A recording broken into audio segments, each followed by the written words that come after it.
So let us have a first look at ESP32 module. This module is provided by this company and this is coming in three flavors: W Room, W Rover and Mini. We shall be working with this W Room. This is the chip that we shall be working with in all our projects. You should see ESP W Room 32. So this is the chip that we are going to work, and this is the website from where I have actually obtained the documentation. And this website provides all the API etc. so that you can refer for your own understanding also.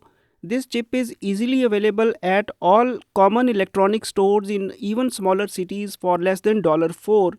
It is quite affordable and versatile.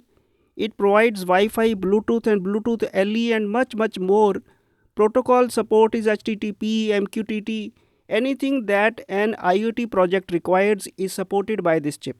So this is an introductory tutorial to this ESP32 and I have obtained my own ESP32 today and you can see how it looks.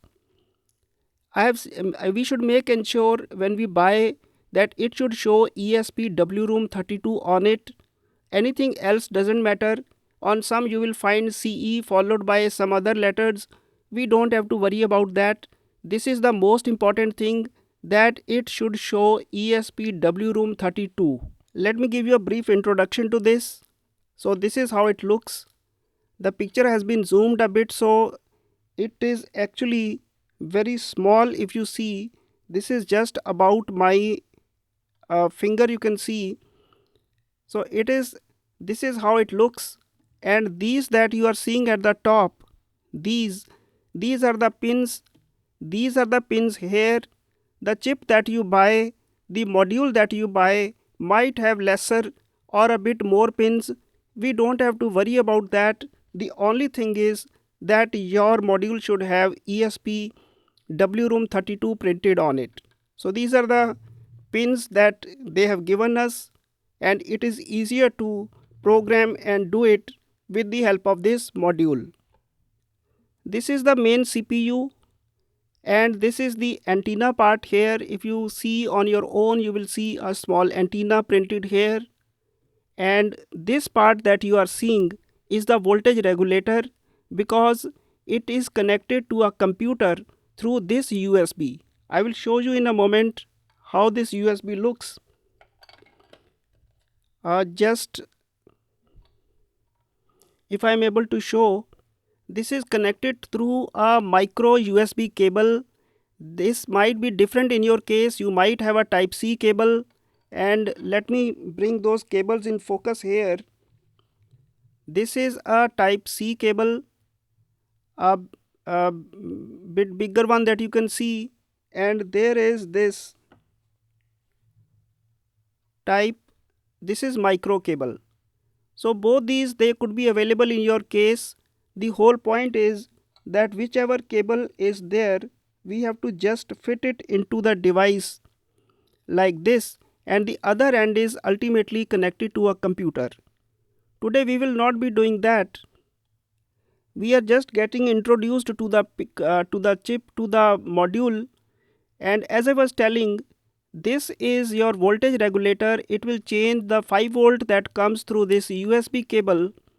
Through this USB cable, the 5 volt is converted into 3 volt. The 3 volt are required by this IC, by this ESP32, this chip.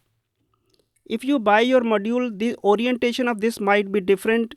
We don't have to worry about that, because different countries, different suppliers, they will have their own printed circuit boards.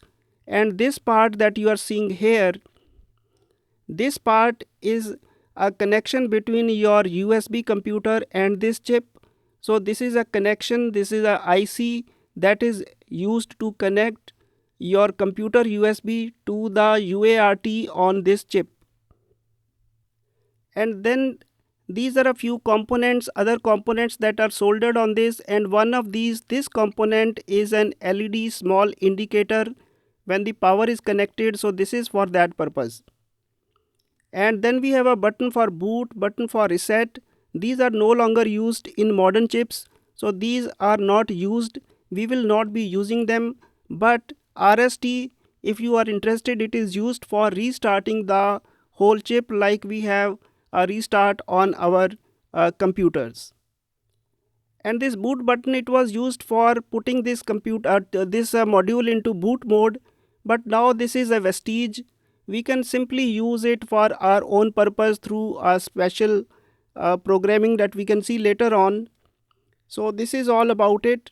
So the whole point I wanted to make was that you should be sure that you have this ESP room 32, and we shall be programming it with C language, for which we'll start with the next tutorials.